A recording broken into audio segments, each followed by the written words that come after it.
Fala turma, boa tarde a todos, tudo bem? Bem-vindos todos vocês a mais uma aula da gente, né? Mais uma aula de geografia, para que nós possamos então aí dar, graças a Deus, continuidade aos nossos estudos, ok? Como é que vocês estão? Bem? Espero que sim. Gente, antes da gente começar qualquer coisa, deixa eu lembrar para você que na nossa aula passada eu pedi que vocês então vissem dois vídeos, né? Dois vídeos que eu já os conhecia, já os tinha usado inclusive, né, para com outras turmas, tá? Dois vídeos esses que um deles falava sobre a formação da União Europeia e um segundo falava sobre as características, né, dos blocos econômicos, tá certo? Eu vou comentá-los ainda, tudo bem? Eu disse que a gente iria ver uma aula sobre blocos econômicos, a gente vai ver comigo, tá? Mas para que eu faça então os comentários, eu gostaria de partir desse princípio aqui, que é começando o estudo sobre um novo conteúdo, tá bom? Conteúdo esse que vai ser a Europa, tá? É o tema da nossa aula de hoje, tá bom? Para só depois eu ir abordando a formação da União Europeia, né? O que ela representa hoje para o planeta, tá? E, enfim, e dando continuidade ao assunto, tá certo? Então vamos começar. Lembra, por favor, sempre de no final do vídeo revê-lo, fazer anotação. Hoje tu vai precisar, tem algumas coisas que você precisa anotar para registrar, né? E não esquecer consequentemente. Vamos começar, gente. Bem-vindos mais uma vez. A nossa aula de hoje, o nosso tema é a Europa, né? Falaremos sobre o velho continente, né? O velho mundo, se você preferir, tá bom? Continente esse importantíssimo no passado, mas que hoje ainda, sem sombra de dúvidas, através da sua economia, da sua força política, dita regras, dita leis, né? Normas, tá bom? Para todo mundo, tá certo? É de lá, tá, que sai esse bloco econômico importantíssimo, né, do planeta, o maior bloco econômico, que é a União Europeia. Mas isso aí é um assunto para um outro momento. Vamos começar dizendo o seguinte aqui em relação ao continente europeu, certo? Eu coloquei uma primeira imagem para que você possa identificá-lo, né, aí em vermelho, com facilidade, tá bom? E gostaria de dizer inicialmente o seguinte, gente: a Europa é um continente compreendido, né, entre esses dois oceanos. Tá aí o Oceano Atlântico e também o Oceano Glacial Ártico, tá certo? A Europa tem uma área aproximadamente de cerca de 10,5 milhões de quilômetros quadrados, né, sendo, portanto, o quinto maior continente, né, em extensão territorial. Só para a gente relembrar, a título de informação, já que ele é o quinto, vamos relembrar os outros, né? O primeiro é a Ásia, o segundo é a América, o terceiro é a África, o quarto é a Antártida, o quinto é a Europa, como a gente acabou de ver, e o sexto é a Oceania, tá certo? Tá aí a imagem fácil de você identificar e de você também, por que não, memorizar, né? Se não igualmente, mas pelo menos tendo a capacidade de fazer um esboço, um possível desenho, quando você estiver estudando aí a disciplina de geografia ou outras disciplinas, como a de história e assim por diante. A cartografia nos ajuda bastante nesse sentido. Vamos em frente, gente. Eu coloquei essa imagem simples, mas para facilitar o teu aprendizado, a tua compreensão. Observa o seguinte, ó. Do ponto de vista físico, a Europa, gente, ela é considerada uma península. Ou seja, uma ponta de terra cercada por água em todos os lados, né, menos por uma, que é a que une então a um continente. Se você for observar, tá aqui no desenhozinho, deixa eu aproximar, tá? O desenhozinho é esse, tá aqui a Europa, continentezinho cercado por água em todos os lados, menos aquele lado, né, que é o lado ou a parte continental, tá bom? Que se liga então ao outro continente, que é o continente asiático. Daí vem aquela concepção, né, de Eurásia, a junção do continente asiático e do continente europeu, né, ou do europeu e o asiático, né, invertendo aí as expressões, beleza? Do ponto de vista físico. Mas é claro que se a gente fosse observar do ponto de vista, ou de um outro ponto de vista, né, do ponto de vista cultural, nós vamos poder perceber que do ponto de vista político, social e cultural, como eu acabei de dizer, a Europa se torna não mais uma península, e sim um continente, né, pela grande quantidade de povos que lá existem, né, a grande quantidade de países, tá bom? E sem sombra de dúvidas o seu processo histórico, né, cultural, aí nessa imagem bem interessante, né, bem dinâmica, tá? Bem didática, tá? A gente pode observar inclusive pontos turísticos importantes, né, aí na Espanha, né, as chamadas danças flamencas, tá? A Torre Eiffel, né, aqui na França, a Torre de Pisa na Itália, tá? Os tão conhecidos, né, telefones públicos lá de Londres, né, lá em cima na Península Escandinávia, os Vikings, né, e assim por diante. Tá aí uma série de imagens aqui do ladinho, né, a Basílica de Santa Sofia, né, lá em Istambul e assim por diante. Você tem muitas imagens aí, é claro, se você pesquisar você vai encontrar muito mais coisa do que essa singela gravura, tá certo? Eu coloquei essa imagem na sequência para que a gente pudesse observar que o continente europeu, ele é muito recortado. Observe que ele é picotado, né? Parece que alguém pegou, com brincadeira aí na expressão, né? Parece que alguém o pegou e picotou, fez algumas, né, tesouradas, vamos usar essa expressão, deixou ele bem recortadinho, tá bom? E aí a gente deve entender o seguinte, em se tratando dele ser recortado. Nós vamos primeiro dividi-lo no que a gente vai chamar de parte norte, essa parte de cima, tá bom? Península Escandinávia, e na parte sul, essa parte de baixo, né? Aqui na Península Itálica, tá bom? Território italiano, né? Outras ilhas aí, como é o caso da Sicília e tantas outras. Vamos entender o seguinte, ó, gente, a parte de cima, né, de um possível planisfério, aqui eu só tenho o continente europeu, a parte de cima, o que a gente vai chamar de parte norte. Na parte de baixo, que a gente vai chamar, evidentemente, de parte sul, a gente já caracteriza os outros ladinhos, né, para trabalhar especificamente com o clima. Vamos na sequência aqui para que você possa entender. Galera, olha, o relevo do continente europeu, eu vou me ater a essas duas visões. A parte norte, ou seja, a parte de cima. Na parte de cima nós vamos encontrar uma grande quantidade de planícies, tá bom? E maciços antigos, ou seja, são regiões que foram desgastadas, tá bom? Devido ao tempo, né? Devido ao tempo de formação, né? Por isso nós não encontraremos lá grandes altitudes, né? Portanto, na parte norte você não vai encontrar grandes altitudes, diferentemente da parte sul, ou seja, na parte de baixo, onde você não vai mais encontrar planícies e maciços antigos. E sim, você vai encontrar uma grande quantidade de dobramentos modernos. O nome já diz, né?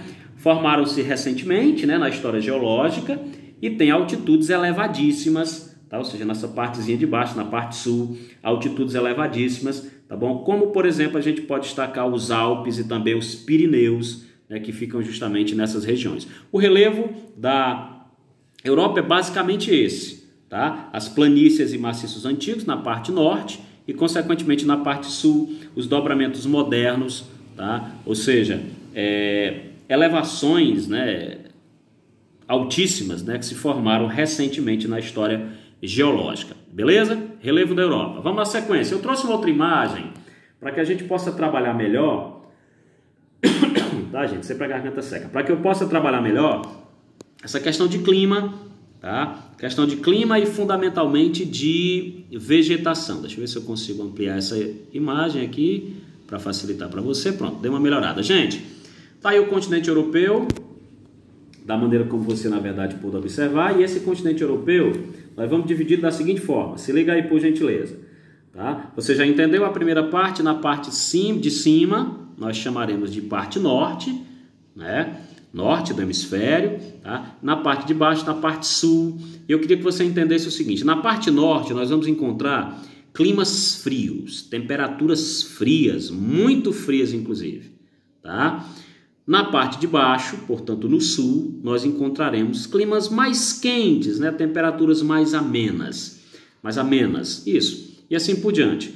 Na parte de cima, nós chamaremos o clima subpolar. Na parte de baixo, nós chamaremos de clima mediterrâneo. Em cima, subpolar. Abaixo, mediterrâneo. Isso é o clima. Do meu lado esquerdo, nós teremos, gente, aqui, ó, tá? Essa parte da Península Ibérica, nós teremos o clima temperado oceânico. O nome já diz, né? Oceânico, é banhado pelas águas do oceano. E do outro lado, no meu lado direito, né? Lado esquerdo, tá bom? Lado direito, tá certo? No meu lado direito a gente vai ter o clima temperado continental, tá certo? Esses são os 4 climas, tá certo? De novo, quais são eles? Subpolar, na parte de cima. Na parte de baixo, Portanto, no sul, clima mediterrâneo. Do meu lado esquerdo, do seu lado esquerdo aí também, o clima oceânico, né? Aqui onde eu estou me referindo. Do meu lado direito, a gente tem então o clima temperado continental. Professor, se existem esses climas, evidentemente haverão diferenças enquanto as suas vegetações. Sim, é claro, e aí a gente vai poder destacar cada uma delas agora. No clima subpolar, nessas regiões mais frias, né, por exemplo, na Escandinávia, você vai encontrar, gente, um tipo de vegetação, por exemplo, a tundra, floresta de conífera, tá? Esse tipo de vegetação é uma vegetação extremamente adaptada para a região, é uma vegetação rasteira, tá? E a gente pode dizer que é uma vegetação de musgos, ok? Que é um tipo de vegetação. Musgos e também de línquens, é um nome diferente, mas é assim os dois tipos de vegetação, tá, do clima subpolar. Perfeito? Na região mais fria. Na região mais quente, vamos destacar qual é o tipo de vegetação. O clima, você sabe, é o clima mediterrâneo, e a gente vai encontrar arbustos, tá? Vários arbustos, e principalmente, gente, porque existe, tá, verões quentes, secos e invernos chuvosos. Então esse tipo de vegetação é a vegetação característica de lá, tá certo? Vamos classificar agora o outro tipo de vegetação aqui do ladinho do clima temperado oceânico. Aí você pode dizer que existe uma grande diversidade de folhas, né? Diversidade de florestas, de plantas, tá bom? Porque você vai encontrar lá esse clima temperado oceânico. Tá? Então existe uma grande variedade, né, desse tipo de floresta, uma floresta temperada, tá? Uma grande diversidade de plantas, de folhas e assim por diante. Do outro lado, para a gente poder classificar que é o último, eu vou dizer que nesse lado do temperado continental, gente, nós encontraremos a taiga, tá? Que é um tipo de vegetação que não perde as folhas, tá bom? Não perde as folhas, é a taiga. Tá? E eu posso dizer também que existe um semiárido ali, né? Um semiárido, um temperado, tá? Classificando também o tipo de vegetação ali predominante, que são as estepes, né? Aquele tipo de vegetação adaptada a regiões mais secas, tá? E assim por diante. Uma característica específica desse lado, gente, do temperado continental, é que nesse lado do continente, tá? Esse lado que divide, vamos dizer assim, Europa de Ásia, tá? Se a gente fosse usar esse critério histórico, tá certo? É que existem as 4 estações bem definidas, né? Lá no leste europeu você encontra inverno, primavera, verão e outono, tá? Isso aí é importante para que a gente possa então observar. Faz a anotação, revê o vídeo, tá bom? E assim por diante. Não deixa de anotar não, porque senão a mente, né, não absorve tudo de uma vez. Vamos na sequência, vamos falar agora nesse momento sobre a hidrografia, né? Alguns rios da Europa que são importantes. Tá certo? Lembrando que a Europa ela possui uma rica, vamos dizer assim, uma rica e muito bem distribuída rede hidrográfica, tá? Que historicamente sim, né, constituiu vias naturais de muita circulação. Fator sim essencial para a prosperidade, né, de várias regiões e consequentemente também de cidades. 3 rios eu gostaria de apontar nesse momento para que você pudesse ir aí estudando, né, montando aí os seus esquemas e facilitando o seu aprendizado. Primeiro deles, o rio Volga. O rio Volga ele nasce na porção europeia da Rússia, tá? É o rio mais extenso da Europa, gente. Ele percorre cerca de 3.690 quilômetros, né? Descreve uma ampla curva em torno de Moscou e deságua no grande delta, vamos dizer assim, do Mar Cáspio, da junção ali do Mar Cáspio, tá? Embora as suas águas fiquem congeladas por aproximadamente 4 meses no inverno, esse rio é grande responsável por cerca de 50%, gente, 50% do tráfego fluvial russo. Primeiro rio, rio Volga, ok? O segundo rio é o rio Danúbio, tá? Para a gente lembrar aqui, o rio Danúbio. O rio Danúbio ele nasce na Alemanha, né, e atravessa cerca de 8 países, né, até desaguar no Mar Negro, tá certo? Ele passa aí, vamos dizer assim, por 4 capitais, ou ele banha 4 capitais, como por exemplo a capital da Áustria, que é Viena, a capital da Eslováquia, que é, um nome diferente, se eu conseguir pronunciar, Bratislava, capital da Eslováquia, Ele passa então por Belgrado, que é a capital da Sérvia, e também Budapeste, que é a capital da Hungria, tá certo? A bacia hidrográfica do rio Danúbio é de grande importância para a economia da Europa, tá? Pois ela permite que embarcações cheguem ao Mar Negro e daí ao Mar Mediterrâneo. É uma grande, vamos dizer assim, plataforma comercial da Europa. E um outro rio que eu vou estar colocando aqui para você é o rio Reno. É muito conhecido o rio Reno. Ele tem cerca de 1.326 quilômetros, tá, de extensão. Vamos dizer assim, ele fica próximo, né, ao principal porto da Europa, que é Roterdã, né, nos Países Baixos. Roterdã, Países Baixos, né, outra expressão que é a Holanda. Tá? Esse rio é um eixo fundamental também para a integração econômica entre Suíça, Alemanha, França e a própria Holanda, ou seja, Países Baixos. Tudo bem, gente? É um vídeo adaptado para esse momento, tá bom? É um vídeo que eu espero que você possa revê-lo, espero que você possa fazer as anotações pertinentes, necessárias, tá certo? Eu vou parar por aqui, nesse momento. Vou pedir que você faça uma determinada leitura no livro didático e, se eu achar necessário, eu proponho algum exercício, ok? Forte abraço, até a próxima, reveja o vídeo, bons estudos, tchau, tchau, moçada!